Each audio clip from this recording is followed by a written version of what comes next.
brought to you by Palvi Agrico. आता शेतीसाठी जे काही लागणार ते घरपोच मिळणार, तेही मोबाईलच्या एका क्लिकवर. लग्नासाठी 4 दिवस उरलेले असताना तरुणीचं अपहरण करण्यात आल्याची धक्कादायक घटना उघडकीस आली आहे. आई आणि भावाच्या डोळ्यात चटणी टाकून त्यांच्या मुलीला 2 आरोपींनी पळवून नेलंय. पुण्यातील भिगवणमध्ये ही संताप आणणारी घटना घडली आहे. या घटनेमुळं गावकरी चांगले संतापले असून पोलीस ठाण्यात आंदोलन करण्यात आलंय.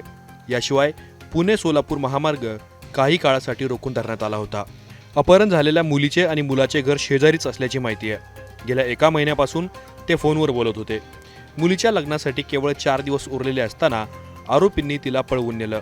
आरोपींना पकडण्यासाठी पोलिसांनी 5 ते 6 पथकं रवाना केली असून आज भिगवण बंदची हाक देण्यात आली आहे. पोलीस स्टेशन या ठिकाणी थोड्या वेळापूर्वी अपहरणाचा गुन्हा दाखल झालेला आहे. यामध्ये जहीर अरुण शेख आणि अयान हरुण शेख या 2 युवकांनी, या 2 आरोपींनी एका दुचाकीवरून जाणारी आई आणि तिच्या मुलीच्या डोळ्यामध्ये आणि तिच्या भावाच्या डोळ्यामध्ये लाल चटणी टाकून त्यांची गाडी त्या ठिकाणी अडवून त्यातील जे मुलगी आहे त्या 21 वर्षीय मुलीचं त्यांनी अपहरण केल्याबाबत भिगवण पोलीस स्टेशनला आता गुन्हा दाखल झालेला आहे. सदरची घटना घडल्यानंतर संपूर्ण जिल्हाभरामध्ये सर्वत्र नाकाबंदी लावण्यात आलेली होती.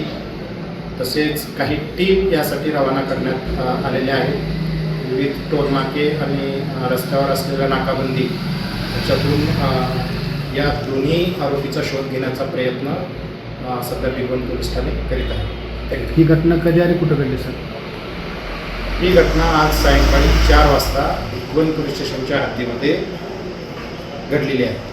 सर, या आरोपींचा सततच उपद्रव होतोय असं लोकांमध्ये बाहेरच्या चर्चा आहे. आता सतत उपद्रव त्यांचं रेकॉर्डवर तर तसं काही आता आम्हाला चेक करावं लागेल, पाहावं लागेल.